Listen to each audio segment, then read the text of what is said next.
In 2007, The Simpsons aired the episode The Boy's a Bummer, in which Bart totally blows it during the Little League Championship, which causes the entire town to hate him, which results in him throwing himself off a water tower. It is generally considered one of the most mean-spirited and cruel episodes in Simpsons history. Like, it makes Miracle on Evergreen Terrace look like It's a Wonderful Life. It is that unfun. It's rare that you hear any diehard Simpsons fan defend this thing. You mention The Boy's a Bummer, and it's like, yeah, that one is a bummer. You might say this episode is very aptly named. At the same time, we can't just dump on every story where the characters do stuff we don't like. There has to be some conflict and social commentary to the narrative. So are we just being overly sensitive about this mean episode of The Simpsons? Like, where is the line between pointed satire and pointless cruelty? Is The Boy's a Bummer really the worst episode ever? The funny thing about The Boy's a Bummer is that it starts out relatively normal. Like, Act 1 isn't amazing or anything, but it's not a disaster right out the gate, where fundamentally the core concept doesn't work. In fact, one of the nice things is how quickly it gets us into the action. No long preamble about Bart joining Little League or exploring the team dynamic. Just goes straight into this important game, establish the stakes, and show how Bart selfishly shoves Milhouse aside to hog all the glory. Very clean, very efficient, foreshadows later events, a good starting point. I think it was an excellent decision to make this a Pride Cometh Before the Fall arc for Bart in Act 1. Because, as we know, Bart is going to take a huge fall in Act 2, both figuratively and literally. You could either play this as Bart getting a comeuppance, like they did, or Bart a victim of bad circumstance. The team player who had a very bad day. That alternate version would certainly make Bart more sympathetic, but would make Act 2 feel even more unfair than it already is. They would probably have to tone down Act 2 in that alternate version, to be honest. As is, they're able to escalate the situation right out the gate. Give us this scene, showing how the town is putting all their eggs in one basket, pinning their hopes and dreams on the Little League Championship. Showing how the whole team, not just Bart, is acting like they own this place. Bart's literally mooning the crowd, declaring him their god. Not exactly subtle in the commentary department, huh? I mean, earlier they had Homer shout out that Bart's success is making up for all of his life failures. Wow, what efficient satire. This whole episode has that modern Simpsons problem of characters awkwardly shouting out the joke or humorous situation. Like when establishing the B-plot, Homer has to exclaim how much he hates Marge shopping. It's the classic tell, don't show school of writing. You know, it's funny that this is a Season 18 episode, because I tend to associate the awkward expository joke dialogue as something that plagued the mid-20s. But it's all over this episode, and it's pretty obnoxious. This is one of the rare Act 1s that almost moves too fast, where they swiftly establish Bart's character arc and the town sport obsession, do basically nothing with it, and go straight to the big game. Where are the scenes of the town going Little League crazy? The kids getting ice cream and car rentals for free, photo ops and special treatment at school. Jokes like Moe gambling on the big game, like Lisa on Ice. This scene right here has to do all the heavy lifting. And while it's fine, it's functional, this angle of the social satire lacks substance. It provides the bare minimum of what an Act 1 should do. So, by the time we get to the turning point, Bart's big blunder, the resulting conflict feels less meaningful than it should. The Boy's a Bummer should be the story of a crazed, sports-obsessed town getting too invested in this one championship. It should be an examination of what sports culture does to people. The death threats players receive after losing the big game. Why a Chicago newspaper would think to print Steve Bartman's name and address after the foul ball incident. It's clear that The Boy's a Bummer does have something to say about this topic, especially with how Act 2 goes. We get all the aftermath. But because they don't allow Act 1 to breathe, to build up these psychological stakes of the situation, a lot of this social commentary falls by the wayside. It reads more as a bunch of people getting really mad at Bart personally and making his life miserable, rather than an examination of a larger system. Contrast this with Lisa on Ice, the other major sports obsession episode. The reason Lisa on Ice is so effective is that it takes us through every step of Bart and Lisa's journey, seeing how Homer's behavior changes toward them, how their sports rivalry damages their relationship. It's almost entirely about the lead-up. Homer's a jerk-ass, sure, but a jerk-ass in the most pointed and deliberate way. By the time we get to the big game, the fever pitch of raw emotion, we the audience understand what this silly game does to people. It bakes in a core relationship at the foundation, which provides ending catharsis and a rejection of the system they're critiquing. The Boy's a Bummer is only interested in showing us bad behavior. They want to roll around in the dirt, show us how awful we can be, and try the old switcheroo at the end. They're just showing us stuff. There's no actual argument being made other than, people sure can be shitty. That's not enough. If we're gonna put Bart through all of this, it has to mean something. In fact, I would argue that the Bart torture isn't even executed in a consistent way. Like, I've been talking about Act 2 like it's scene after scene of Bart getting kicked in the balls until the water tower, but it's literally 2 sequences. The bullies singing Bart Stinks over the radio, and then the Joe LaBoot scene, where it seems like he's comforting Bart, but hypocritically turns on him in the end. Both of these scenes are fine, in my opinion. They have some funny jokes, aren't especially harsh, and use their secondary cast well. Very standard Bart having a bad day material. Unfortunately, they're bookended by the 2 harshest sequences. First, when Chief Wiggum drives them back into the stadium to get booed again, and then later, the whole water tower situation. Actually, wait a second. I'm gonna call out Chief Wiggum right now. This is probably his worst episode ever, between the earlier joke and then shouting jump at the water tower. Pretty bad when pulling a gun on Homer in the B-plot is your likable moment in the episode. Basically, Chief Wiggum is the worst, and I want to fire him into the sun. But that's neither here nor there. The point is, there isn't a sense of escalation to Bart's situation in Act 2. We get the worst behavior up front, and then it's smaller stuff until the I hate Bart Simpson sequence, where it all goes to shit. Act 2 needs to be a tug of war between the Simpson family and the public over Bart's emotional well-being. To be fair, the story does attempt this dynamic. The kitchen scene is a nice setup, with Marge playing dumb and trying to put it out of mind. Then Lisa taking him to meet LaBoot, actively providing an argument for things getting better in the future. The bones of a family relationship story are there. It's just, they don't invest enough time into it for it to feel like an arc. 2 instances aren't enough. Most episodes like this are scene after scene of the family riffing on the situation they're in. Homer Badman is a good example of how to do this. Marge and Lisa are gonna come through for Bart in a huge way in Act 3, all this effort into making him feel better about himself.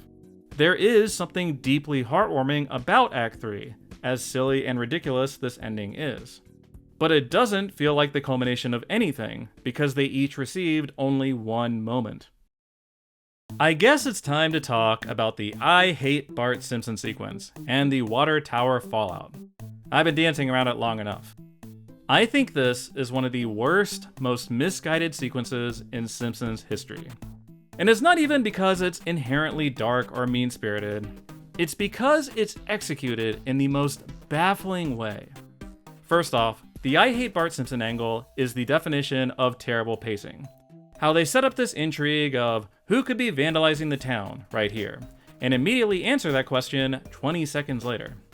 No, if you're gonna do this plot point, it's better to introduce it earlier as another way the town is torturing Bart, then do the big twist that Bart's doing it himself.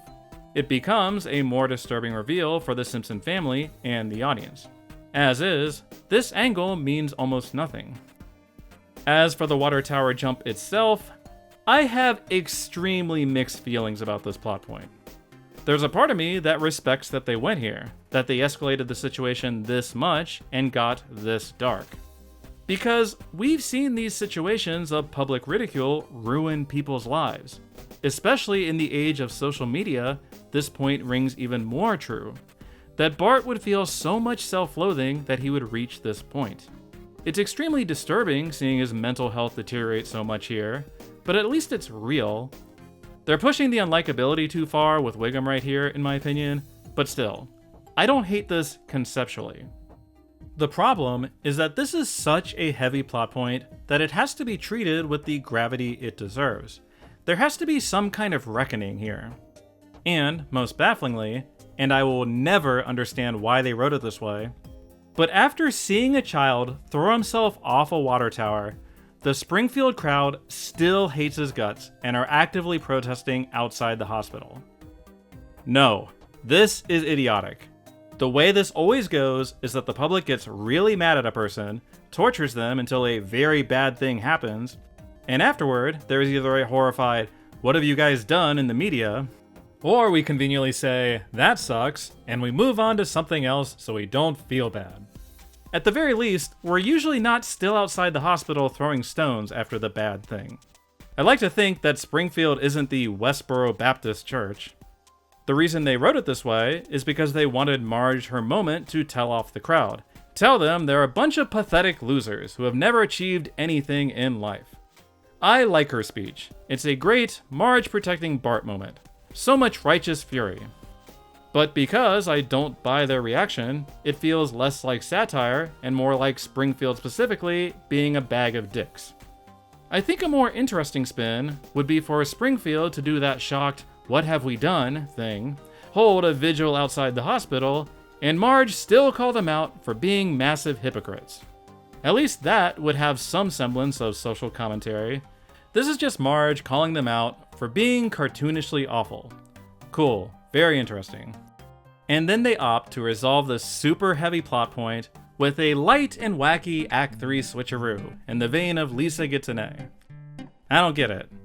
If you're gonna go the silly path for your ending, which is always a valid path to take, I don't think you can do this Bart moment. It is too tonally dissonant. Maybe if they neutered this point, it would feel less jarring. Like, maybe do the big reveal that Bart was the one spray painting self-hatred messages and leave it at that. The "oh no, how disturbing" music sting, and fade to black at the commercial break. Then do the town reckoning and pivot toward the breezy ending. Smooth over some of the bumps. As is, they go for the extremely silly resolution that is only suited to a total farce, like Homer at the Bat. Bart has to be the stupidest person in the world to walk away from all those attempts thinking years later that he really did win the big game. Yeah, you could argue that, psychologically, Bart desperately needs to believe this, ignoring the evidence around him. And to be fair, this ending kind of implies that, if we want to think deeply about it.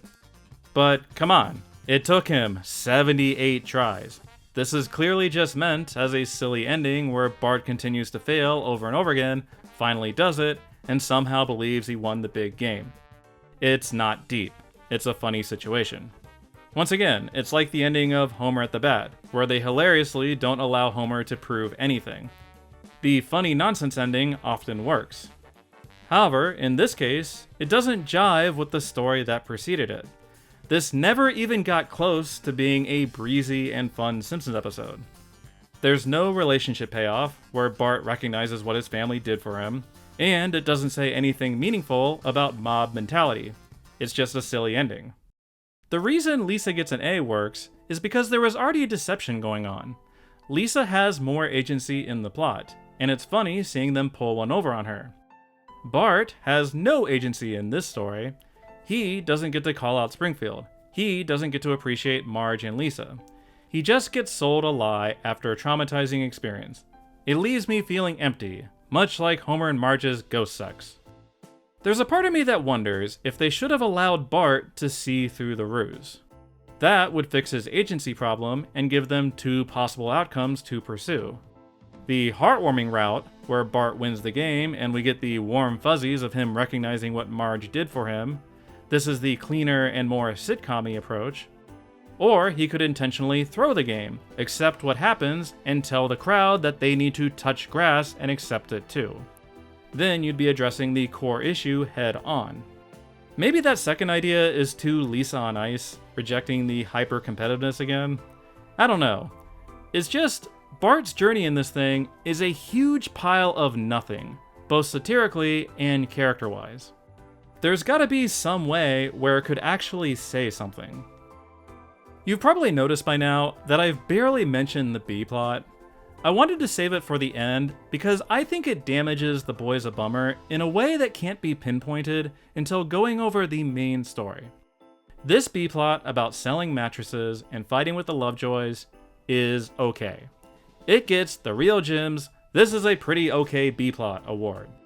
And given the A-plot, that makes it the most coherent thing in the episode. Homer selling mattresses is stupid and disposable, and the kind of plot they did over and over and over again during this era. But whatever, it gets us to the Lovejoys feud. And there is something funny about them fighting over this magical sex mattress. Homer complaining that the Lovejoys are having his sex. It's almost like a Larry David plot. It's so petty. I love that in the end, they cut the mattress diagonally like a grilled cheese. It's not Shakespeare or anything, but it's a perfectly cromulent B-plot for season 18. But because it exists, and they have to spend so many precious minutes on it, the A-plot suffers greatly. This main story is too ambitious to fit in a B-plot, especially one with this many plot beats. The reason we only get one scene of Little League Fever in Springfield in Act 1 is because they spend the rest of their time at Costington setting up the B-plot. The reason they don't build up Bart's relationship with Lisa and Marge, or expand upon the public backlash, is because we have to spend time with the Lovejoys. And in Act 3, when Marge is working hard to repair her son's self-esteem, she is also going on a wacky heist to steal back her sex mattress.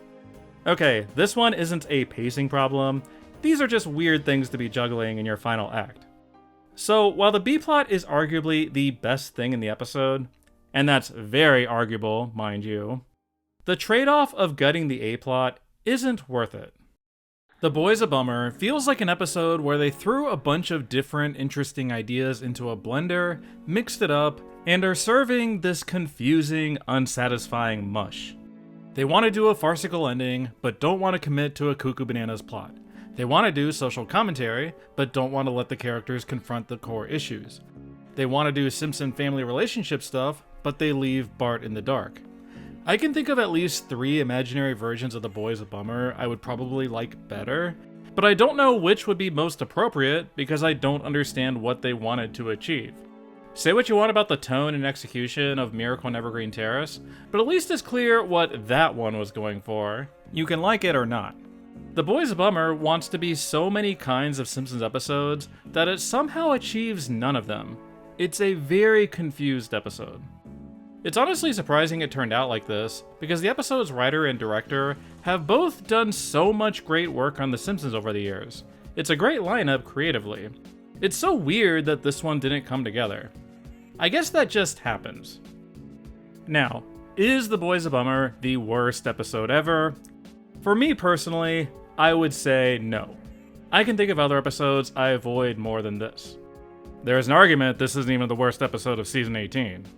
But it is a really poor outing by the Simpsons standards, and I wouldn't argue with anyone who would say it's the worst ever. Just spitballing here, would guess this is an easy bottom 20 for me, maybe bottom 15.